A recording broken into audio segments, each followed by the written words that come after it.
Hello everyone, welcome back to my channel. It's Kay again, and I am here with even more from the Victorian Yuletide Kit. You're going to have to just bear with me. I will keep going while I've got wind in my sails, so to speak. It's a lovely feeling to be able to just look at something, have it inspire you, so I have to then get on with whatever pops into my mind. And this particular project has been made up using more of the DL envelopes that I've shared before. I'm looking to see if I've got one. I had a spare, but you all know what a DL envelope is anyway. Is that one? No. Is that one? Here we are.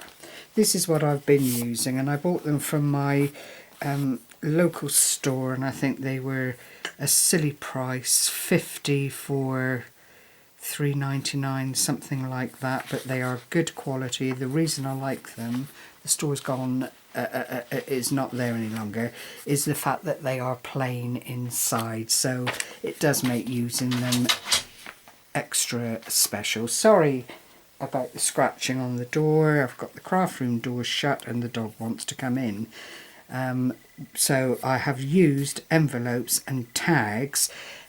Up until this point I've used the stronger colours within the kit, and this time decided I would make this more subtle project, and it's come out really nicely. I'm really pleased. And you can see there's the little 2-inch circle on the front with the smaller image backed on silver mirror board this time, just for a change. And then I've made a kind of plaque using the wordage from the kit, and this one just says "Enjoy the magic." Below that I found some pink and cream beaded pretty here that and it's all self-adhesive. Just put that onto the front just to give the effect of, you know, a pretty bubbly fluffy Christmas time. And I hope you see what I've tried to do. I've used the collage sheet here, and it is a mass of tiny little images repeated over an A4 sheet. That is the back, absolutely plain. It really doesn't need anything too much to bring it to life. I've inked with vintage photo. There's the telltale giveaway of the crystals stickles that I use all the time. Same old, you know. Anyway, when you open it up, you're faced with this scenario, and I've got two pockets here made from one. If I explain the process, two envelopes sealed with a little gap between them so that you've got a nice fold.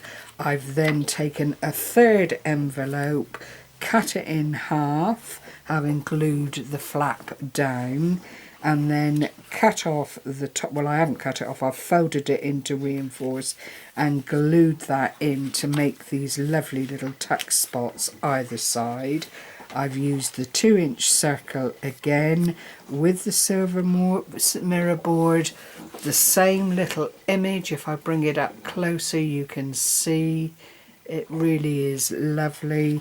The same delicate background, this time with the ribbon and the holly going through it, and this is the smaller printout of that same page. And then inside here is the lighter of the tags, again the silver mirror board, a tiny little splattering of glitter glue around the hood of the child's cape. There's a map there, there's music paper there. If you haven't seen the kit, I can only recommend it. It really is gorgeous. I put the two sheets or two areas covered of the back sides of the envelopes, and that then fits in there quite nicely. There is room enough, as you can see, to put more in the little pocket if you so desired. Same on the other side, only this time I made a smaller printout of the Christmas envelope, and I have sealed it to make the envelope scenario, and it's a nice little size. You could put a little note in there or something of that nature to add to the overall gift effect if you decided to make something like this and send it out. Another of the tags, I've done very little to them. I've just added a little bit of the glitter glue. I don't think it needs any more. The papers are delicate, they are beautifully coloured, and just, you know, as a standalone tag, they feature very well and slip nicely into the little side pocket. I've used white organza ribbon through a grommet on the tag to keep it all in order. Then I made this lovely little notebook here, and I've just done some very random stamping, and it's meant to be snowflakes and dots and stars and that kind of thing.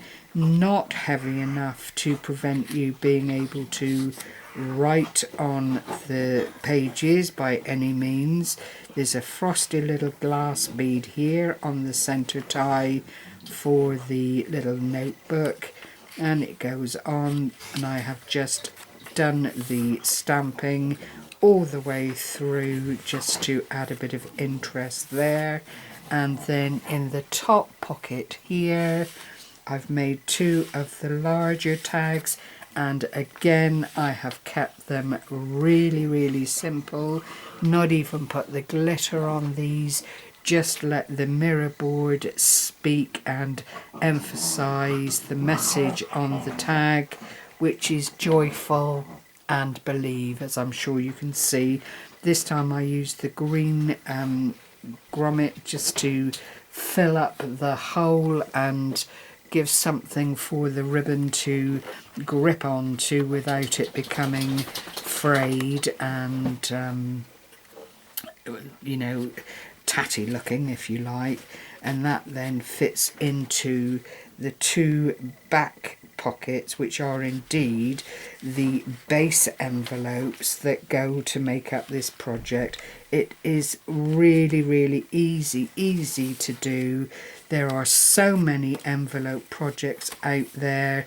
This just came to me as an aside, if you like. I'd already decided to put the two base envelopes together, and then I wanted to add more on the inside of the little folder, and so it came down to cutting an envelope in half, which does in effect allow it, once it's been weighted overnight, because I've not done that as yet, and I usually do just to let the paper settle into the shape that I want it to go into.